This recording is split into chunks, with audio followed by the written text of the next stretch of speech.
Hi, and welcome to Decoding AQ, helping you to learn the tools, mindsets, and actions to thrive in an ever-changing world. Hi, and welcome to the next episode of Decoding AQ. With me today, I have Catherine Ward. She's a non-executive director, a board advisor, an executive coach. She's been a global CHRO, and she's currently the MD of People Perception Ltd.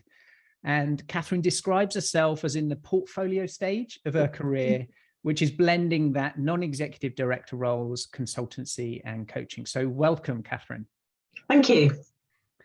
So beginning your career at KPMG, then time at Aviva, the BBC, Sotheby's, and yeah, a three-time chief of people officer at executive board level, and three interesting organizations, which we might dive into a little bit. The British Council, 12,000 employees, Interserve PLC, one of the largest employers in the UK with 80,000 people globally, and BMI, a healthcare company, in fact, the largest private healthcare company with 70 hospitals. But my first question, before we get into that, for you, Catherine, is to take you a little bit back in time. And was there a specific moment or an event that led you from a degree in biology to choose a master's in psychology? Well, there was actually. So when I was going through school, I enjoyed both the arts and the sciences. So I was very torn at the point of deciding what I should study at university. And everybody said, well, it made sense if I could do either to do the sciences. So I did. And then I was working, I always did lots of different holiday jobs. So I did a particular job in a research lab and I loved it. I loved the people and I loved the environment the first year. And then the second year I went back and it was as though they had been frozen in time. We're doing exactly the same experiments, doing exactly the same desk work as they had been doing. And they would carry on doing that for 3 years in order to get valid results. And I thought, this is not for me. Now, of course, as that turned out, lots of jobs are like that anyway. You're on a cycle that repeats every year without that much change to it. But that was the first time I'd come across that. And I thought, this is not for me. I need to be more out in the world and I need something that's got some more dynamism to it, more change to it. So that was the point at which I thought I really have to go and think about what I want to do for a career rather than just float through and become scientists as people kind of expected me to. So actually it was the holiday job experience then. I was doing lots and lots of different things, working in shops and pubs and hotels and working in a factory. I worked in a factory as well. And I decided that I wanted to go and work in HR and I wanted to go and work, in an organization that was about people. I think this was probably very ill-informed at the time, but that's where I started and that's how the change happened. And then I tested that assumption at different points in my career, and that was what led to the move into consultancy, away from operational HR and into consultancy was one of those points of reflection and thinking I needed to change course somewhat. And from there on, I was in and out of different HR consultancy jobs and finally ended up as Chief People Officer. It's interesting, isn't it, Catherine, where sometimes we have an absolute career thought mapped out for us, maybe a vision from our parents handed down that we then embark on. And we may or may not realize at some point in the future, there may be a disconnect between that vision and what actually lights our fire, or we discover it as we go along, experiences being open, an element of naivety to try it out, to test it out, and then evolve and say, like that, don't like that, good at that, not good at that, learn more. And we move through life. In terms of each of those kind of phases that you went through, was there some particular pieces like that event of some work experience that led you into, I don't want the same experience each year just repeated 3 years in a row and as scientists are, but that has shaped a lot of your career, that maybe thirst for learning, or is there a few bits that you can maybe link looking backwards that's really impacted your choices? Well, I think the move into KPMG and into consultancy was a critical one. I think what I discovered was that I actually have some innate ability to disentangle chaos and find a path through it. And I think it was that realization. And initially I thought that was just something people did. and the realization that actually, no, that was just something in the way that I was wired that was quite fortunate. And I think that built most of the rest of my career, really. It was sort of saying, well, I can go into places and help manage change. And actually, if you look, certainly as my career progressed, it became more and more about helping organizations to manage change than it was about core HR and HR processes. And in helping people manage change, it was very much also about, developing organizations to give fulfillment to all the people that were working in it. And that's where my particular interest, of course, in EDI developed. But I think when you look at, certainly from, the middle third of my career, if you like, the first third was building skills, the middle third was about really managing change, and now I'm into, as you said, the portfolio career. It was about that ability that I discovered in myself to go, well, okay, so this all looks very complicated, but there will be a way that we can break it down and work our way through it. Was there a particular methodology or set of principles that you brought in, as you said, a unique ability to derive simplicity and direction from chaos, and to help these complex things called humans play well together to objectives? Was there particular principles, methodologies that helped you in those phases of transformation and change? I think there were different tools that I used at different times, different methodologies that I used. One I particularly like and go back to quite often is Bert Litwin. I've used that quite a lot. It breaks down from really strategic and vision and values right through into the nuts and bolts of an organization. I think the reason I like that is because, again, one of the advantages of the first third of my career being about learning skills and the middle third about change was that I was always able to join up the strategy with what you needed to do to make it happen. So that particular model, which takes you through that process, was obviously quite attractive to me. One of the challenges that I think many leaders and people face is the balance between those methods and principles and the need for hyper-personalization. Where we might have something, when we're trying to do it at scale, 80,000 people, 12,000 people, often we follow the principles, we do these things, and it may not really resonate or really engage on a person by person basis. And I think that is one of the biggest challenges that I've seen in the interviews I've had with many people around this subject is, how do you bring everyone along on an individual basis when you've got limited resources, limited time or tools or pieces? Were there things that you've experienced that were maybe different to that, or ways that you perhaps overcame some of those challenges around making sure no one was left behind in those paces of change? Well, you're right. I think it's the biggest challenge in change. And I think you have to build the time in for it. In fact, I would say it was probably the most time-consuming part of it. And I think when I look at some of the programs I implemented, large proportion of the time was spent on that early design and buy-in stage. And the actual rollout then runs more quickly once you have got people engaged. It's also very difficult to believe that you will get every single person in an organization cheering on a change program, because in general, they are quite they require quite difficult shifts for individuals. And for that's really harder for some people than for others. So I think all you can do as somebody who's leading a change program is to look at all the strata through your organization, all your stakeholders, think about how you're going to communicate with them and how you're going to get soundings from each of them. And that's meaningful soundings both ways. And I think when we come to look at how things are in the current state of change in the way of working generally, and we look to the future, I think that is going to become more and more and more crucial. I think the ability to really tune into what people are thinking and feeling, as well as into the sort of tools and processes that are going to help you change, is going to be critical to actually leading people through this phase that we're currently in, this transition that we're currently in from very established ways of working that has served as well for a very long time to these very different and much more sort of complex ways of working. So I think that's a really essential part of any change process is really working out from the outset how you're going to communicate and genuinely engage with people that are affected by it.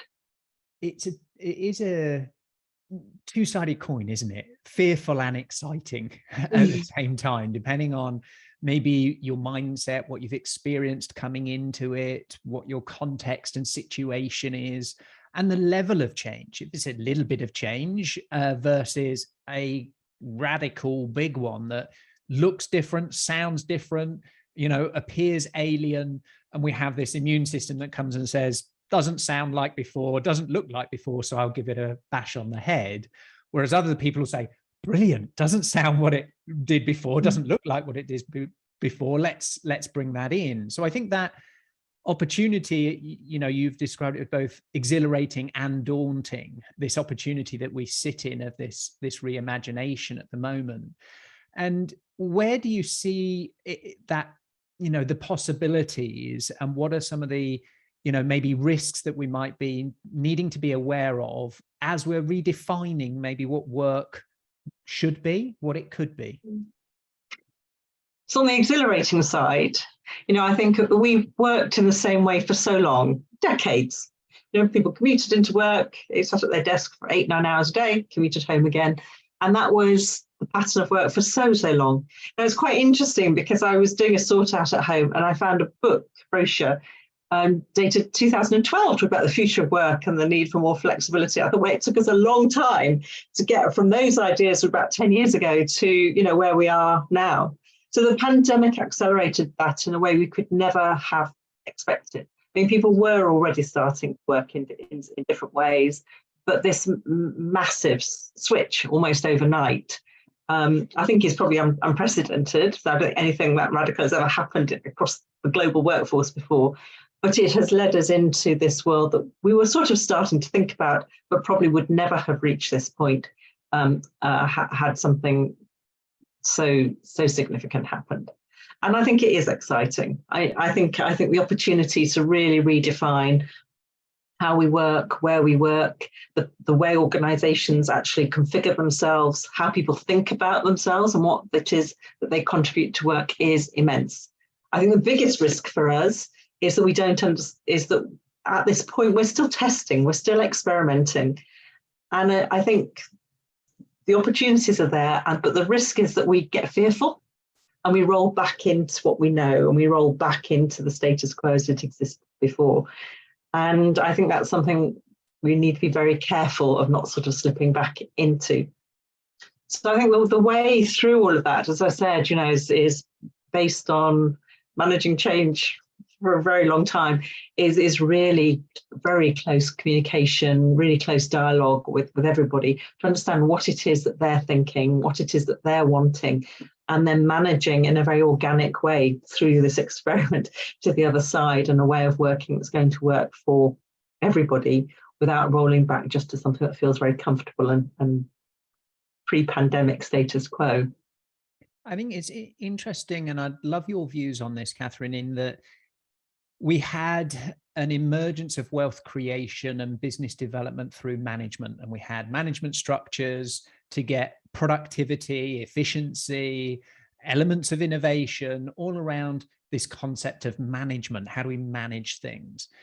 When we're in a world that is less known, when we are experimenting all the time, when we are testing things out, I think the emergence now of the need to shift from management to coaching, to coach people through, to have the ability, the setting, the environment to deal with things that are unknown and don't go right, and that we can support ourselves through that, I think is a really interesting trend where we've seen coaching happen in other industries. Sports, as an example, is one where we see peak performance massively encouraged by the use of having coaches and multiple types of coaches. But we haven't seen that maybe to the same scale or to the same distribution across the workforce. As you mentioned in your blending of your career, consultancy and coaching, are you seeing a move towards the opportunity of coaching to help people navigate through those levels of uncertainty, to redefine that work vision, as it were? Yeah, I mean, I think the role of the manager in all of this, the role of the leader, becomes really critical. And I think that they need to skill in the areas of coaching their workforces. So what I did see was that one organisation I was in, we ran a huge survey, and there was a really close correlation between the people who had felt that the transition to remote working or hybrid working had gone really well and was working for them really positively, and the way in which they felt that their line manager had supported them. I mean, really close correlation.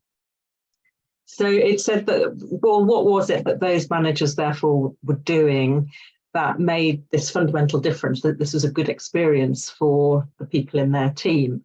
And it was the fundamentals of really communicating with people and listening to what those individuals wanted and being able to be flexible about making arrangements that suited people. So they were able to somehow let go of some of that real rigid formality that had existed before. And a key part of that was actually shifting to a coaching style, one that said, I'm not really interested in how you get your work done, I'm just interested in what comes out of the other end of that effort. And that confidence that by coaching somebody in the right way, that would actually happen.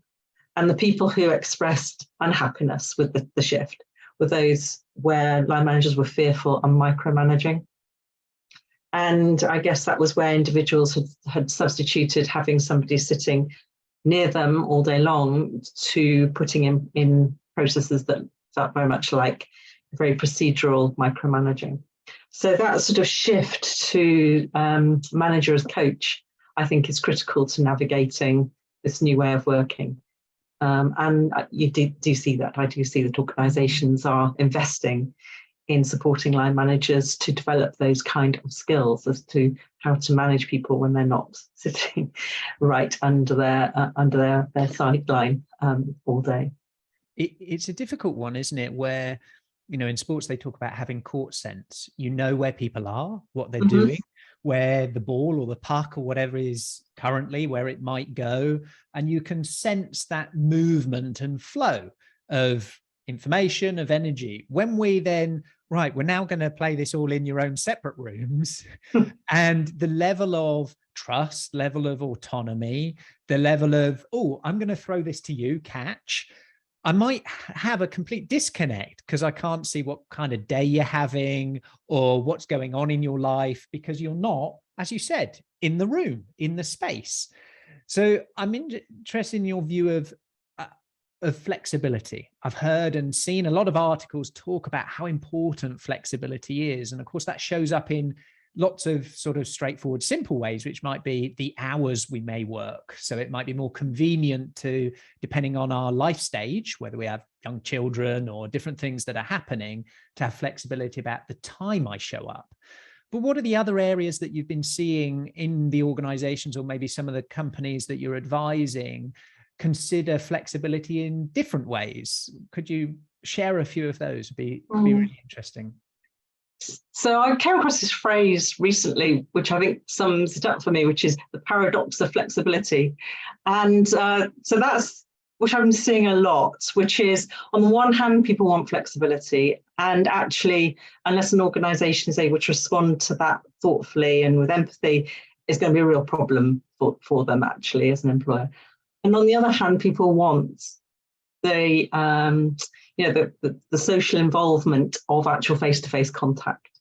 So it's, how do you get that right without being, without dictating, the days on which people must be present. But this paradox of flexibility I see as really probably where we're struggling the most in this transition. So we've come out of the total remote working. We're working and experimenting with hybrid working, and where we're now is like, well, how do we get the benefits of actually being face to face, which we're kind of craving because we like actually being able to be collaborative, to work things creatively with colleagues, to chat with colleagues and know them as people and have normal human relationships with our co-workers. And on the other hand, actually, I quite like this flexibility, which enables me to fit it around the lifestyle that I want. And again, I think that comes back to really opening that out and saying, well, this is what you're saying to us. You want both of these things. How can we make that actually work? How can we actually make that happen in a way that it enables you to retain sufficient flexibility, and on the other hand, that fulfills this other need that people are saying they have, which is to work in the same space as other people, because that's what really sparks creativity, what really sparks, collaborative outputs, and which just means that you have a social element to your work, which was missing during the pandemic. So that, I think, is the conundrum. And what I see happen there is being very conscious about making events where people can get together, investing the time, investing the resources into making those effective and a good use of people's time. And as I said, this real dialogue about how are we going to balance this? How's this going to work for this extended team of people here in a way that those two things can be met? And of course, there might be some people listening and thinking, well, remote doesn't work for my team, for my industry, whether they might be sat and they work in the NHS, or they are firefighters, or they are at a front line where it needs to be in a physical location, so they can't work remotely, and they feel this barrier. I can't do some of these things because we're wedded to the way in which things have always been done. And I really want to inspire and challenge everyone to think, how can we use this opportunity to reimagine some of those things? I know, for example, in healthcare, the leap forward that, yes, there is currently a challenge that if you have somebody who's unwell, had an accident, I'll do that as telemedicine to put the stitches in or to deal with it, might be currently a little far-fetched, but we can do a lot of telemedicine remotely using the collaboration tools of Zoom that for many knowledge workers or office workers has become the norm, that there could be other areas of doing those things, and technology will soon give us all the choice to either be physically there, or maybe they're just in our cognitive ability with then dumb terminals. We have computer dumb terminals with the intelligence at a distance. Maybe that will be an opportunity for other workers that will be able to deploy a technology effect and us control it. Whether that's in 10 years' time or 100 years' time, this opportunity we have right now is to reimagine what work looks like, what it is for you, and give the permission, as you mentioned, to experiment. And I want to touch on another part that you mentioned in some of our initial prep work around this flexibility and the organization being able to equally be flexible and respond to that, and the idea of becoming porous. And I'd love you to reflect and share a little bit on your thoughts of what organizational structures may be in the future, and what could we be rethinking in terms of what does an organizational structure being porous mean, and what opportunities does that open up? Right, so there's a lot in there. So we've been focusing really on the here and now, to be honest, and the sort of point of transition we've been in, and now we can take it as a leap into the future and place of imagination. And I think for people whose jobs currently mean that they have to be present, which are still a lot of jobs, let's face it, in transportation, healthcare, and so on, I think there needs to be a real empathy. And I'm very conscious that sometimes we talk about flexible working, hybrid working, and we kind of forget that for many jobs that's not the case. But I do think that we ought to apply imagination to how those jobs can also benefit from flexibility. And I agree with you that I think technology is going to provide lots of opportunity. I think lots of opportunity in terms of just different ways of doing things, and really imagining what those could be by blending sort of technology outcomes with things that really still have to be done personally. But also I think in terms of enabling those people to design their working life in a way that suits their lifestyle as well. And I think that technology really should enable us to do much more sophisticated sort of time planning that will enable everybody really to be able to build, a pathway that suits their life at that particular life stage. And people's life stages change as they go through adulthood. and what somebody wants when they're young, and what somebody wants when they bring up a family, and what somebody wants when their children have left home are going to be very different things. And I think that at the very least, the people who have to still go into a physical workplace, there ought to be a way that says, well, what is the pattern of work that would really work for you? And to be able to deliver that in a much more fluid and flexible way than has been possible before, but which the tools we now have really should enable us to design.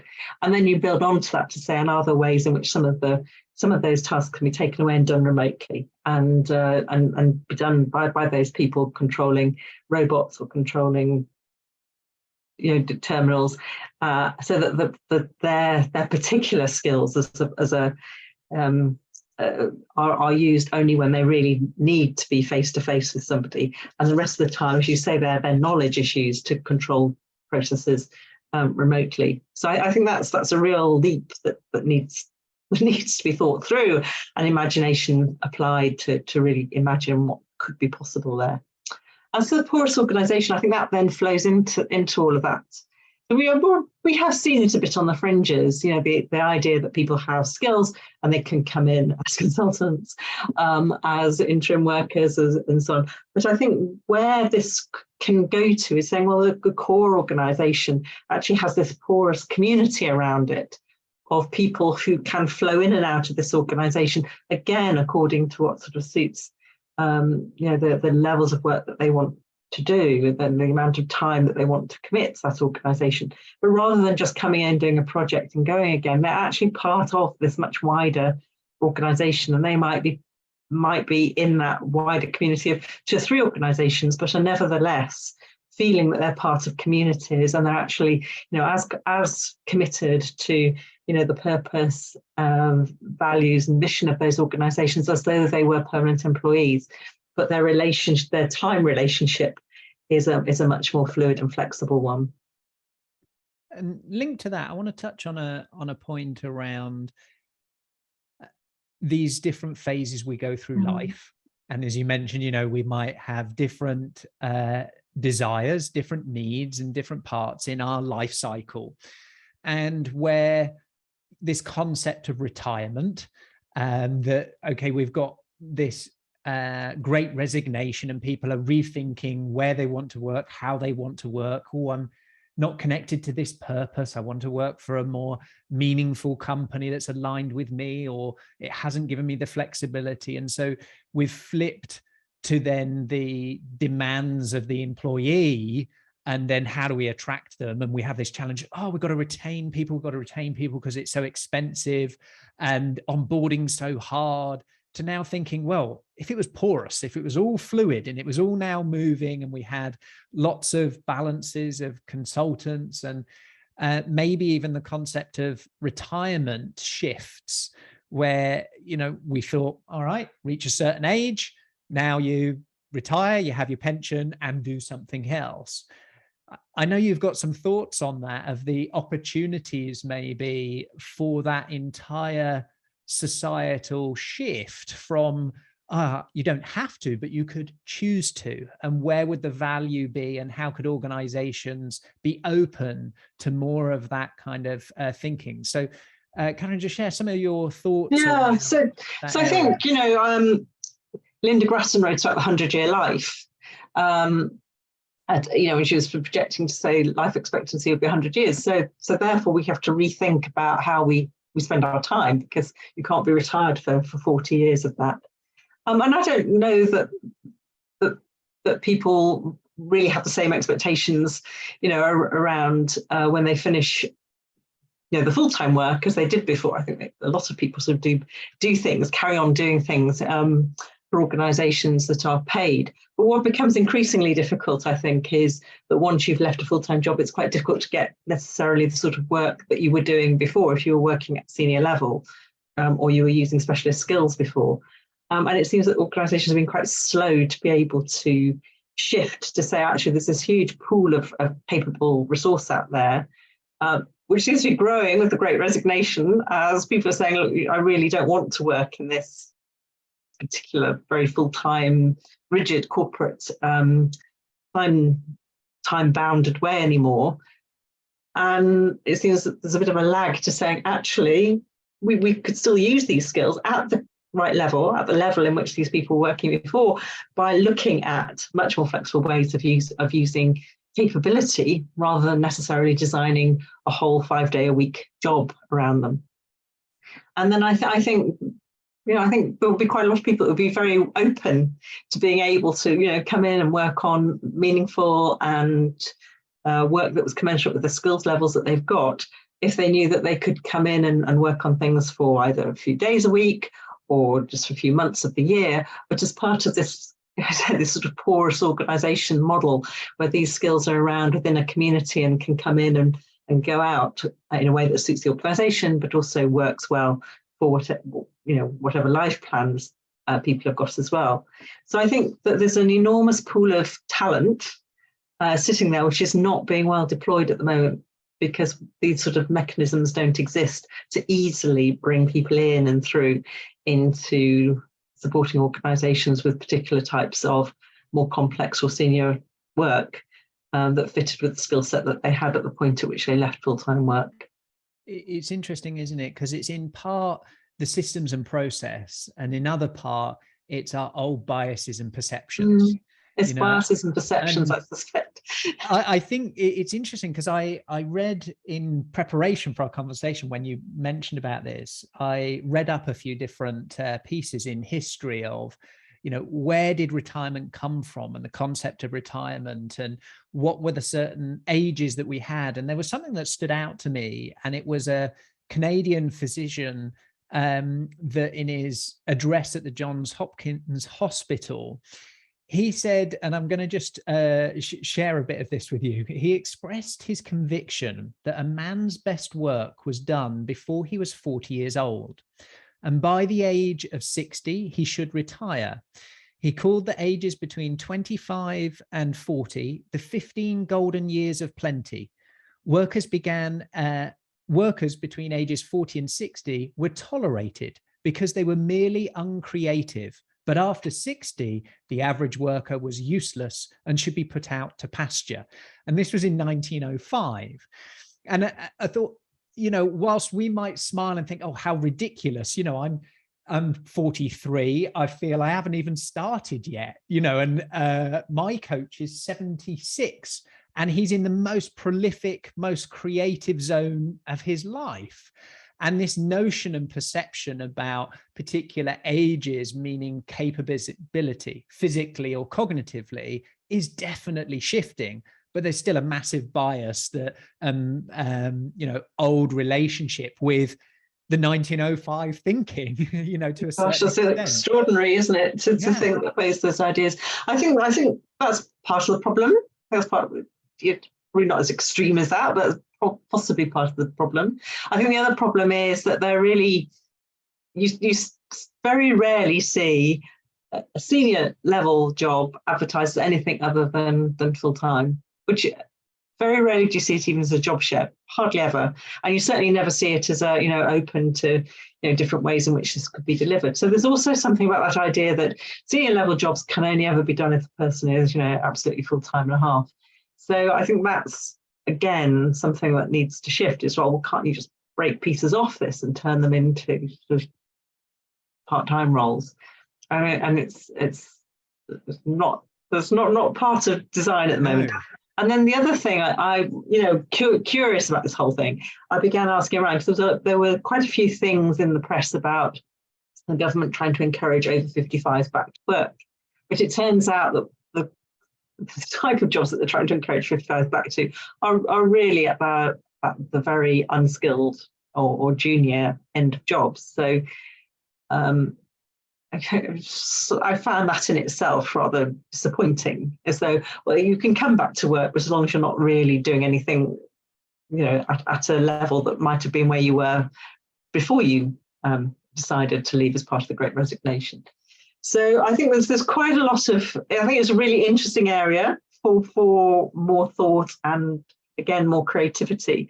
And it's quite curious, and there's so much thought going on about diversity and inclusion, that this area seems to be a little bit out of sync, a little bit rigid compared to some of the discussions that are going on around other aspects of D&I.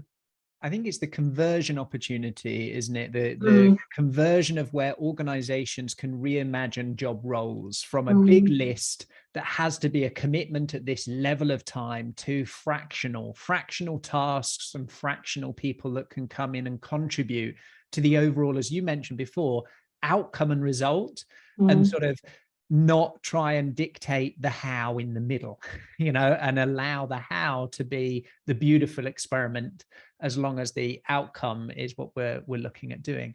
As we shift into the next couple of pieces before we close out, Catherine, there's obviously a big challenge of these different skills and how our skills evolve, whether it's management and leadership shifting to coaching, or it's a level of awareness of selves or context. Could you give us a little bit of insight from your own decades of experience and where you're operating at such a high level with different organizations? What are the sorts of essential skills and things people perhaps need to be aware of and thinking of to be able to harness this exciting opportunity we've got ahead of us?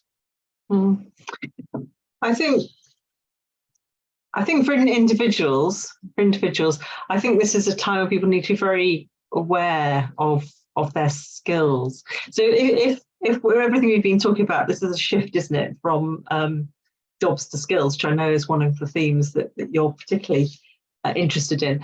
And I think that really lies at the crux of a lot of this. Is that people need to start thinking of themselves as having, you know, capabilities, talents, contributions to make, rather than, you know, fulfilling a job as such. And what are those contributions, talents and skills? What are they? And being very aware of what they are, but equally being very aware of the need to keep them developing and enhancing. And one of the other things I was reading recently, because my own career has moved around quite a lot, I found this really quite interesting, was that actually one of the most developmental things you can do is to move companies and move sectors and move jobs. And this suddenly puts you onto a real stretch trajectory as you're having to learn a lot very quickly. But of course, if you're wanting to hold on to the people in your organization, you have to kind of create that internally and take risks. And some of the things I've seen in my career where people have taken risks and given people a big step change promotion, or moved them into a completely different part of the organization, or given them, you know, major projects to run larger than they had been running before, is that most of the time people with the right support around them, of course, and assuming that their proper thoughts had gone into how that support was going to work, succeed. And I think that insight, that growth really comes when people start shifting around jobs, whether that's externally or internally, is really interesting for individuals as well. So being very aware of what it is you have to contribute, but also being confident to make those big leaps that will give you a whole new skill set and give you a whole new appreciation and insight into the work that you do, are things to be really encouraged. It's interesting, isn't it? I remember years ago this sort of debate between broad and deep. You know, do you go very broad in whether it's industry or level of skills or awareness, or do you go super deep and you go, you know, so focused, so intelligent, so highly expert in one singular thing? And I think it comes back to another word you used earlier, is the paradox. You know, that the paradox we're living in right now is yes, and it's both. It's playing in the dance and the motion of that poetry between broad and deep throughout, as opposed to, I spend all my time being educated in schools, in universities, then I go and deploy it, climb the ladder and done. To actually, no, we go constantly into those opportunities of learning and that willingness to find new things we never even knew we enjoyed or we liked, you know? And so two final pieces. One is a surprise question for you at the end, but before we do that, is speaking in theory or speaking in methods or abstract forms is great for conversation. But if people want some real, okay, I'm facing this issue, I've got some challenges of dealing with change, I've got, you know, things are feeling a little bit out of control. We had the pandemic come along, we've come back, we've settled with that, and we've got burnout, we've got exhaustion, we've got some challenges ahead. What are some of the practical tips you could give some people or teams to help them deal with the world we find ourselves in right now, Catherine? Well, I think we want to be really practical, really pragmatic. So this is something I often see, is that people are often running multiple threads of activity, trying to solve this problem, that problem, the other problem, and actually not getting them finished, or not prioritizing them. I see so many times. And what I would suggest is say, stop, and just take stock of what it is you've got on the go. And as a team, just sit down and catalogue it all. I favour really low tech, just putting it all up on a brown paper around the wall, and then deciding what are the things you're going to prioritise and get done, and give yourself a deadline and push the other things back to one side, and just regain control. Just have this sense of regaining control of things that are really going to make a difference to your team's success, or the organisation's success, or your personal success. It works at all three levels.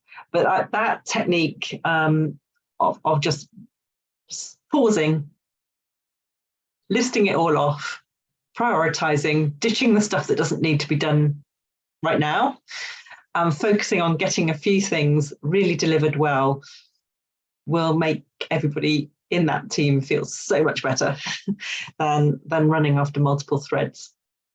So that would be one. And the other, I have to say, is for people to look after themselves. I think I hope we kind of took some messages out of the pandemic, and now we find ourselves in another wave of crisis. But it's the basics. It's giving yourself enough time. It's looking after yourself physically. It's looking after your relationships, both the work relationships and your relationships outside work. It's getting out into the fresh air and into nature. So I think all of those things that we knew were important in the pandemic, let's not forget them as we kind of dealing with this next wave of difficulties over the coming year. I think they're super helpful, that sense of valuing our networks, to go and have conversations. And maybe the best leaders and organizations are not only making the space for that, but encouraging that to happen, both, as you mentioned, at work and out of work. When's the last time, you spent time with relationships that matter? And I loved your idea of pause, reflect, catalog, prioritize, and gain control. I think that is a great opportunity when we find ourselves of these, headless chickens, these busy fools that are just running around with so much that we feel an overwhelm of tasks, to just take that moment and contextualize now what is going on right now, pause, reflect, catalog, prioritize, and gain control. I think that is so valuable, Catherine. And my last question is related to curiosity and this sense of doing things that maybe scare us, doing things that are different, doing things that we can learn from. Because when we're experimenting and we're in test phase, we might be doing things that we don't know the outcome of. And it's, when was the last time you did something for the first time? And what was it, Catherine? Oh, I'm trying to think. Oh,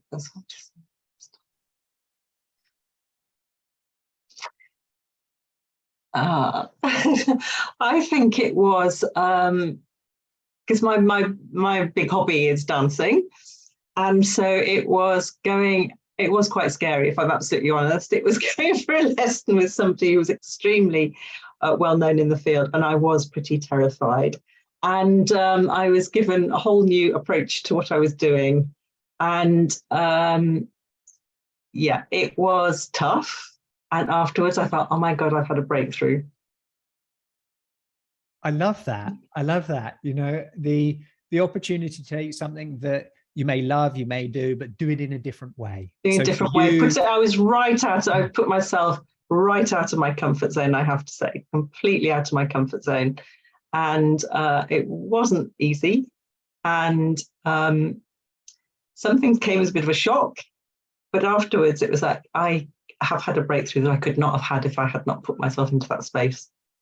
Do you know, Catherine, I've got all of these visions going through my mind at the moment. So is it breakdancing and hip hop? Is it ballroom? Is it salsa? Catherine, tell me what type of dance. Latin dancing. Latin. Fantastic. I love it. I love it.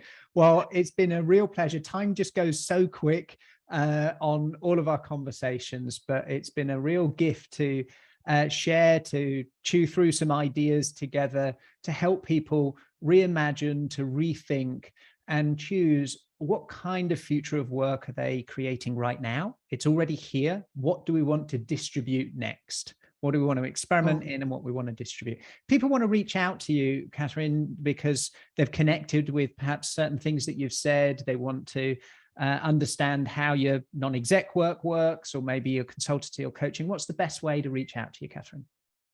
Probably you can find me on LinkedIn. And then I'd just drop me an email. It's probably so catherine.ward.ppl@gmail.com. Or through LinkedIn, obviously send me a message through LinkedIn. We'll add them to the show notes, and I'll say goodbye and a deep gratitude. Thank you very much, Catherine. Thank you so much. Thank you. Do you have the level of adaptability to survive and thrive the rapid changes ahead? Has your resilience got more comeback than a yo-yo? Do you have the ability to unlearn in order to reskill, upskill and break through? Find out today and uncover your adaptability profile and score, your AQ. Visit AQai.io to gain your personalised report across 15 scientifically validated dimensions of adaptability.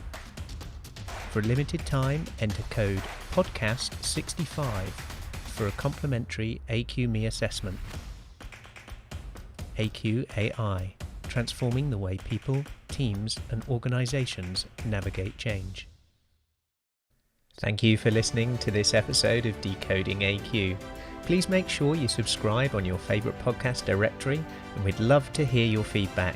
Please do leave a review, and be sure to tune in next time for more insights from our amazing guests.